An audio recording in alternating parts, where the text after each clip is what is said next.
Olá pessoal, aqui é o professor Lucas e hoje na nossa aula a gente vai fazer um estudo das raízes da equação do segundo grau.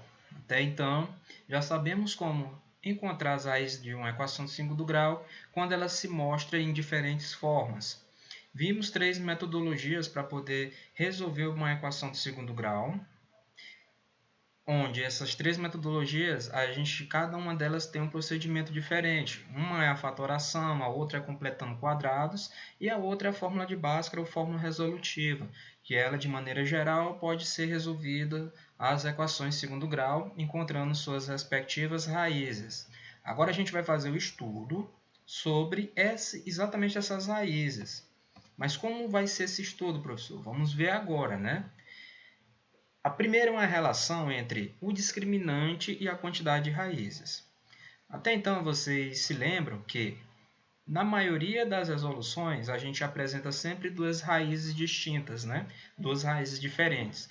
Mas a gente sabe que tem situação onde eu vou ter apenas uma raiz e eu vou ter também situações onde eu não vou possuir raízes. Então, a gente vai fazer uma relação entre o discriminante, que vocês se lembram quem é o discriminante, né?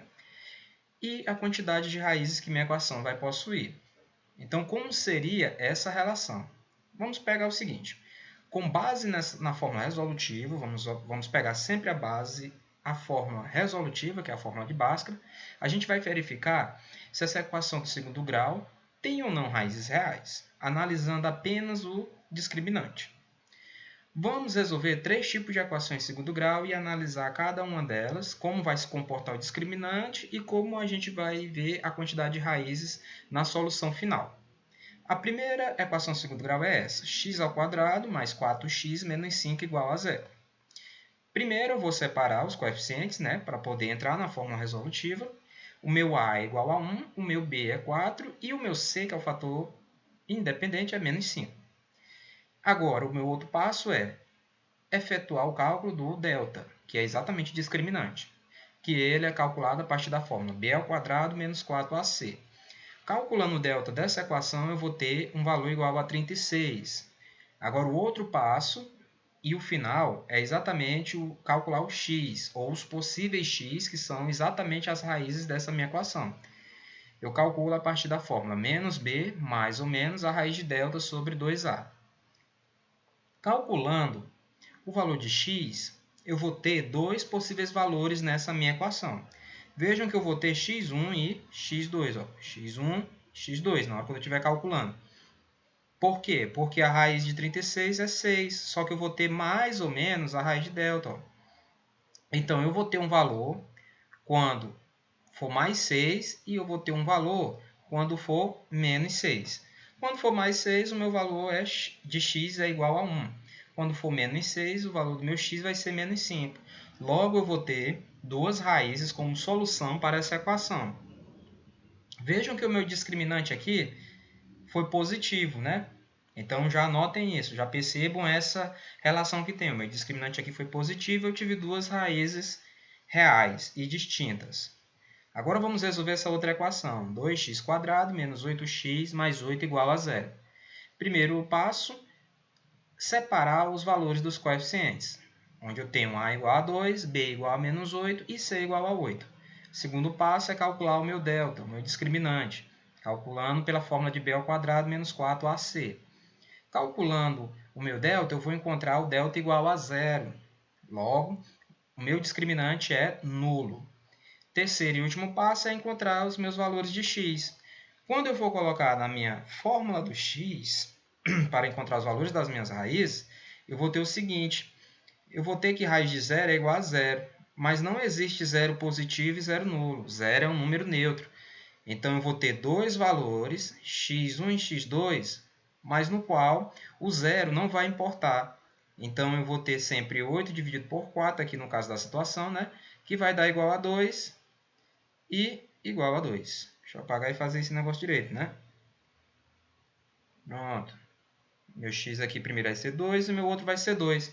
Vejam que eu tive duas raízes iguais. E meu discriminante foi nulo. Então, já anotem novamente essa relação. No exemplo anterior, meu discriminante foi positivo, 36, e eu tive duas raízes distintas. Agora aqui, quando o meu discriminante foi 0, eu tive duas raízes distintas, ou duas raízes iguais, ou então posso dizer que eu tive apenas uma raiz, porque já que as duas foram iguais. Mas agora vamos fazer outro exemplo, o terceiro e último exemplo, onde eu tenho x² mais 3x mais 4 igual a 0. Separo os valores dos meus coeficientes, o a é igual a 1, o b é igual a 3 e o c é igual a 4. Agora, o meu segundo passo é resolver o meu delta. Vejam que, ao resolver o meu delta, eu vou encontrar um delta negativo. Ó, um delta negativo, deu menos 7. Quando eu for colocar esse valor lá na minha fórmula do x, a gente vai encontrar uma raiz de menos 7. E vocês sabem que raiz quadrada de número negativo ela não existe. Logo, eu não vou possuir raízes reais para essa minha equação, porque eu não vou poder ter raízes reais, por conta exatamente desse fator, que uma raiz quadrada de número negativo ela não existe no conjunto dos reais. Então, essa situação aqui, nesse terceiro exemplo, eu não possuo raízes reais, certo? Diante disso, quando eu resolvi esses três exemplos para vocês, vocês verificaram que teve sempre uma relação do valor lá do delta, que é o discriminante, com o número de raízes que eu ia ter na minha equação. Qual foi o primeiro? O primeiro foi quando eu tive o meu delta positivo, ou delta maior do que zero. A minha equação ela veio com duas raízes reais e distintas, diferentes. Agora, quando o meu delta foi igual a zero, a minha equação teve duas raízes reais e iguais, ou então apenas uma raiz, já que as duas são iguais.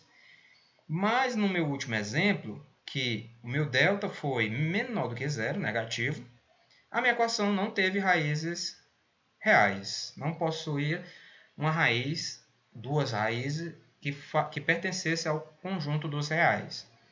Então, essa é a relação.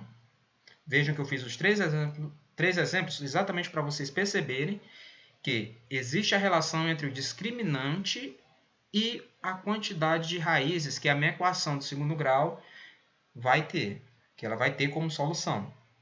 Novamente, o resuminho, novamente. Quando o meu discriminante for maior do que zero, eu vou possuir duas raízes distintas, duas raízes reais e distintas. Se o meu discriminante for igual a zero, eu só vou possuir uma raiz real. Ou então duas raízes reais e iguais, que é a mesma coisa. Agora, quando o meu discriminante for negativo, eu não vou possuir nenhuma raiz que esteja contida no conjunto dos reais. Então, pessoal, essa é a parte da nossa aula. Nossa aula fica por aqui. Era exatamente esse início de estudo das raízes de uma equação de segundo grau, onde eu tenho essa relação entre o discriminante e a quantidade de raízes. Então, quando eu resolver já o discriminante, eu já vou ter em mente já qual é a quantidade de raízes que minha equação de segundo grau vai ter lá no final, quantas soluções ela vai possuir, ok? Espero que todos vocês tenham entendido. Se precisarem, assistam e reassistam novamente essa aula.